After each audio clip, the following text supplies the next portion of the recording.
how to create the ultimate photorealistic images on Leonardo AI. What's up, everybody? Welcome to a new video. Today we're going to be taking a look at this PDF that Leonardo AI sent out to pretty much everybody who uses it, I guess. It's a guide. It's a guide on how to do photorealistic images, or how to create photorealistic images with Leonardo AI. We have a photo here on the right-hand side, and you can see here it's referenced Leonardo Kino XL, Portrait, and Portrait Film. These are, I guess you could say, the different kind of specs of the image. So this is a guide that Leonardo put out. Let's go ahead and get into it. Let's take a look at some of the things that are created. Here we have different photos created by Leonardo Kino XL. You could see it says Kino XL here, and I don't know if this one is, but let's read what it says. It says, the ultimate tool for photorealistic AI. Leonardo AI delivers stunning, high-quality photographic generations with precision and realism. I'll be honest, guys. When I create images with Leonardo now, I do prefer creating photorealistic images. It says, whether you're crafting an ad-ready imagery, editorial content, or branded visuals, Leonardo's creative suite ensures every detail is sharp, consistent, and lifelike. Take your AI-generated images to the next level, seamless, scalable, and ready for production. And we have a few different things here. So it says here, mastering photorealistic AI essential workflows. The guide is packed with pro tips, tricks to help you create commercial-grade photorealistic images across 4 essential workflows. Number 1, upscaling images for production. Enhance resolution, detail, and make your visuals print and campaign ready. Number 2, creating portraits with consistent characters, generating recognizable characters. Number 3, generating photorealistic images with varied shots and styles. Experiment with different aesthetics and shot types in hyper-realistic detail. That's what we want to see. And then 4, it says custom stock imagery for your campaign. Create dynamic and flexible cinematic images for your library or campaign. So number 3 and 4 is what I want to pay attention to the most here. So we can look at that, but let's kind of skip to it first. So if we go over here to 3, we have what seems to be here an endless variety of photorealistic images. We got some images here on the right-hand side. It says, Flow State is Leonardo's intuitive tool for rapid ideation, making it effortless to generate stunning photorealistic images in a variety of styles. With every generation, Flow State fills your feed with multiple variations, allowing you to explore different compositions, lighting, aesthetics in seconds, perfect for fast iteration and creative discovery. Here's the thing, guys. I don't really use Flow State too often because, remember, we're uploading photos to stock photography sites, and I want to have some good amount of variation. And when I create prompts with AI and then I feed it into the Leonardo AI Automator, I don't really spend too much time editing it because it naturally will have different components of differential type characteristics from prompt to prompt to prompt. But here it says how to, and it's kind of giving you a how to as to how to get the most out of your flow state. So it says here, number 1, navigate to the image creation, toggle over from classic to flow state. Number 2, craft your prompt. So for example, still life featuring a skincare serum bottle silhouette. Number 3, and by the way, there is no, these photos don't match to the prompt, so I'm not sure if it's supposed to relate, but it doesn't, because this has nothing to do with a bottle, but it is a model, right? It says select a vibe under style settings, choose a photorealistic vibe to ensure realism. We have options that include long exposure, pro photo, street photo, stock photo, architecture. I personally go for stock photo, but other ones work as well. It says click generate and watch your feed fill with diverse photographic images in seconds. Spot something you love, click and save it to your library, and then finally click more like this to generate fresh batch of images that look similar in feel. Refining your vision and keeping your creativity flowing. So that's interesting. Just a little guide on how to create images with flow state. And then finally here, lights, camera, action. So what are they saying here in this segment? I could already tell. They're kind of saying that when you're creating this prompt, try to include different, setting options for the photograph to incorporate some of these different photorealistic characteristics. So for example, you could see here, you can control mood and lighting by adding in your settings cinematic and photographic options such as backlit, dramatic, film haze, golden hour, lens flare, soft light. So these are different things that you can add to a photo that once again will give it more of a photorealistic feel. Instead of writing photorealistic in your prompt, for example, give it specificity as to how you want it to be photorealistic. Do you want it to have a film haze? Do you want it to have backlit characteristics? Do you want it to be dramatic? Do you want there to be a lens flare? Things like that. All right, number 2, find your frame with shot type. Select the shot type in the style menu to refine composition. Options include macro, close-up, high angle, low angle, in motion, overhead. So once again, this is the type of shot. So let's say you want to have a picture of an airplane with an overhead shot. Then you might want to say overhead, right, in the prompt. Here we have craft your prompt. Write a simple prompt and generate. So after you add your characteristics, after you kind of add the details, generate that prompt. And then finally from there, iterate by refining further by clicking more like this to generate a new batch of images similar in style. And you could see here there is a style button that people can choose vibe, right? You have lighting that people can choose from, automatic, etc. So these are buttons that you can click as opposed to just the keywords in your prompt. Also, don't be afraid to add different keywords in your prompt. You never know what can come out of that. We can see different images here in this, I guess you could say, background that are created with certain kind of features that do seem photorealistic, right? It says here, number 4, bespoke stock imagery to help your brand. Okay, so basically, stock imagery that are kind of made for what exactly you toggle. So Kino, cinematic Kino is the good preset here. It says classical mode, head to image classical mode and select cinematic Kino. Okay, it says customize your settings, adjust generation mode, image size, number of images, and image dimensions. And it gives some examples. You have a 1:1 ratio, you have a 16:9, etc. Advanced settings, toggle photo reel on. Number 4, write a simple prompt, specify any required elements like subject, framing, color scheme, and an example of that is a close-up photograph of a male fashion model. Okay, so that's a perfect example right there. It says improve your prompt. Click the star icon in your prompt bar to refine and enhance your description for extra detail. So remember, that's going to be somewhat randomized, right? It might not give you exactly what you want in that case when you are enhancing the prompt. And then finally, number 6, click and generate and watch as your custom high-quality stock imagery comes to life in seconds. So that's pretty much it. Quite interesting here, and that's kind of the end, right? So we have this little booklet here. We can see some of the other segments that we didn't talk about. Once again, I wanted to leave this later. I want to go to the stock photography part in the beginning.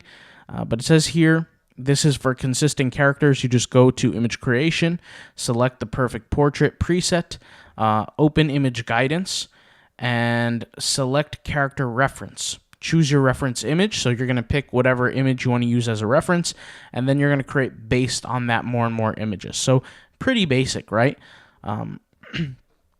It says craft your prompt, and once again they give an example, hyper-realistic close-up, and then you give the explanation, whatever it is that you want different. It could be freckled face, etc., whatever is mentioned in the prompt. And you can see here the image kind of matches the prompt here. So very interesting as well. We have some hyper-real, high-res, straight from your feed. Classical, you could do this in classical mode and in flow state, where you are creating images that are hyper-realistic. What you want to do is you want to increase your upscale multiplier. You want the upscale style to be realistic, right? That's what it's selected here. And it says here, hover and click. Simply hover over the image, hit the upscale to launch, and that is pretty much it. You'll be able to create from there. So what we're going to do is we're going to hop into Leonardo AI, a free account, specifically a free account, because I want to show you guys how to do this with a free account. And then we're going to go on here and get some testing done. All right, so let me go ahead and log into Leonardo AI, and we'll do this together.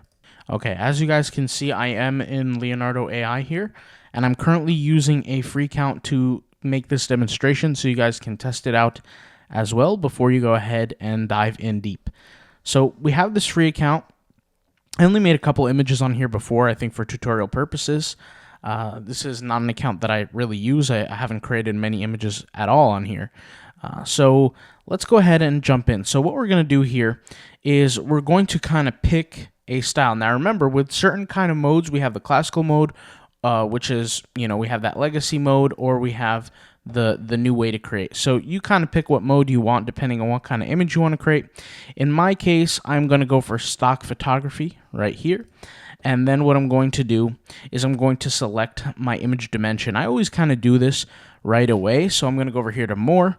And what I personally like is I like something a little bit kind of more vertical than horizontal, at least for this tutorial. I mean, I might switch it up from time to time, but I'm going to go with a 9:16. And let's just assume we want to create an image of like a skincare model. So if I have a skincare company and I want to create a banner for a model who probably has nice, healthy looking skin, I'd probably think of, okay, how can I do this? Well, ideally, I would want a model. Let's say I'm selling some sort of skin cream. I want a model that's going to touch all demographics. We want somebody who is African, somebody who's probably Caucasian, things like that. So I want to reach all kinds of groups. So I might actually go out there and create people from different nationalities. So that's just something I'm going to leave in my mind for just a second. Before I'm going to, going into any flow state or anything like that, I just want to think of what actually am I going to create. So here, let's go to advanced settings and let's kind of look into what we can do. So once again, I have it set to stock photography here, and this is set to stock photo. I can always make changes later. As far as the contrast, I don't really need severe contrast right now. So let's leave it on low and we'll see what happens as time goes on. And for here, we have some settings. We have the lightning model, we have the anime model, the diffusion, the Kino, etc. I'm going to stick with Kino because if you remember that book, right, in the ebook, it kind of showed a lot of images were created with Kino. So I'm going to stick by that. And what I'm going to begin by doing here is I'm going to say hyper realistic, okay? And I'm going to do that because I want it to know what I want created, right? Just right off the bat. And when I type in hyper-realistic, I'm going to type in a hyper-realistic model face with clear skin, and then I'm going to say African here. And I'm going to say make use of green plants in the background for skin care, and then I'm going to write routine. So I got a whole bunch of different keywords here. And before I kind of, make sense of this, a lot of people might look at this and say, this doesn't make sense. It doesn't need to, right? AI is going to make its own assumption of what's going on here. I'm going to go ahead and hit generate, and we'll see what comes of this. Now, ideally, before you create a banner, if this is truly for like something e-commerce related, you want to think of how your banner is going to look. So for me, I might create a banner that has like these cuts of different images, right? And look at that. That is amazing. These are photorealistic images. The beautiful thing about all of the kind of stuff that we're creating is we don't necessarily have to just use this for e-commerce. You guys have seen some of my videos before, but we can make money by selling these photos, right? So this is a photo I would definitely use. I don't know if I would necessarily use this one. I might use this one for like an ad of an image, like maybe I would put a picture of like the cream here or something like that that I would be trying to sell. This is a good image as well. I want something that's more, I don't want it too close zoomed in like this, right? That's personally what I don't prefer. What I'm going to type in here is I'm going to type in natural skin. I don't know if I already said that. And I just want to see if that makes kind of a difference here. Natural skin and wrinkles. Let me type in that, and let's see what happens here. I don't want somebody who looks too perfect because then again, it looks kind of unrealistic. So we'll see kind of what we can expect here, and keeping in mind how many tokens we're using in the meantime, right? So we want to make sure that we're keeping mind of that. But here we go. This kind of looks a little bit more natural. So here, right? Something like this maybe looks a little bit better. I still like these images a little bit better here. So I'm going to take this and remove it. And this is, once again, the wrinkles part I'm removing. Maybe it took it a little too much, too serious here. These are images that are not bad, but I kind of wouldn't use them because the teeth, right? It looks a little disfigured, so we're not going to use that. So this is an image that's really good. This is an image that's really good. Once again, you can see how the teeth kind of look unnatural here. So I'm not going to be using that, but this doesn't look bad either, right? And once again, multi-purpose. I don't have to have just one purpose for my business. I can use this for e-commerce if I'm selling a certain product. I can use the images and I can actually sell the images. There's a lot of things I could do here. Okay, as far as these images, the next thing we should ideally test, does size make a difference? A lot of the time, size can make a huge difference, right? So what we're going to do is we're going to hit small here, the small button, and hit generate. Now, if you notice, between medium and between small, it's only 2 tokens difference. Okay, so something I just did off camera is I tested the different size images, and when I clicked small here, it created an entirely different image. You may have seen it, but it created an entirely different image that actually had some nudity, and I do not want that, right? So you guys won't see this in the YouTube video. The video would probably be taken down if it was. So I had to create here medium-sized images to kind of get rid of that, which are these images. I'm not going to show them because they do have nudity. So be aware, when you switch the sizing of the image, the results will differ, okay? They will absolutely differ. So keep that in mind. So now that we have enough images of, like, let's say African models, let's go ahead and switch it up. So I might type in here Chinese, right? And hit generate. And I might even remove certain keywords here that I think might cause issues. So for example, hyper-realistic model face with clear skin Chinese. And what I might have is I might type in green plants in background, right? Or maybe not even green plants. Might just type in botanical. Maybe add some color in background. Let's hit generate. Okay, we have these photos. The only one that I would potentially use is probably this one, just off of the skin tone. But the teeth are a little disfigured. I don't want the plant on the model's face.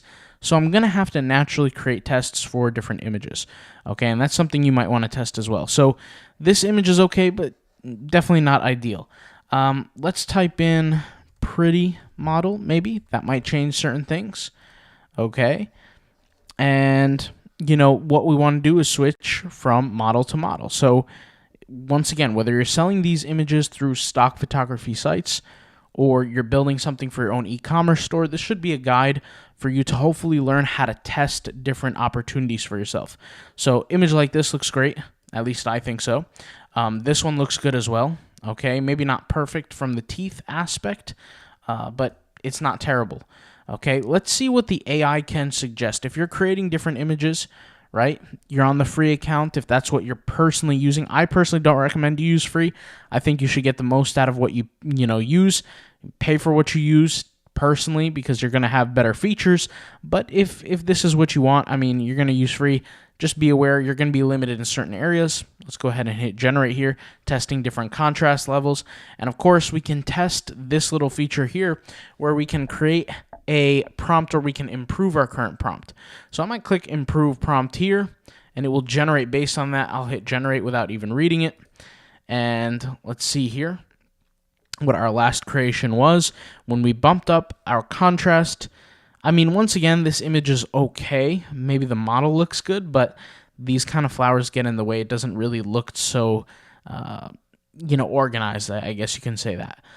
These images look a little bit better, once again, but the face kind of looks a little bit fake. It doesn't look as realistic anymore. So I'd probably stick with my shorter prompt, to be honest, in this case, right? And then I would just, me personally go model to model to model. So instead of Chinese, maybe type in white here, or even European. Let's type in European, maybe mention certain countries that might give a good use here and get different examples. I'll go over here to more and change the image dimension. That could make an effect too. You want to play around and test different settings. This is probably the best image here because once again, I mean, this one is okay, but it's like the flower gets in the way. You know what I'm saying? Even though I do want botanical flowers and things like that, but ideally in the background. So here we have left 6 tokens. So we really don't have any more tokens. I'll go over here. Can't even switch. See, this is once again, ideally why you would have a paid subscription is because you can't really switch things. You can't do much, but try your best with the free. Get the most out of it if you can. But hopefully this video was useful around creating different images that are lifelike, hyper-realistic. And once again, guys, I really advise you guys to be as creative as possible, figure out different ways that you can create multiple streams of income, and of course, from one thing, and of course, we have videos on how you could do that. So feel free to look through the catalog of videos. We have well over 1,000 videos on this channel. You know, you can go through all the different videos and kind of binge watch them. You'll see all kinds of different ways. But hopefully this video was informative. As a little tip, guys, I generally don't create images on Leonardo AI that are not photorealistic. I know I already said that, but I'm just going to say it again because, you know, sometimes people skip through the videos, but that's really what I do. I stick to photorealistic-based images on Leonardo AI. All right, so hopefully this video helps. I'll talk to you guys later. Thanks for watching, and peace out. Bye.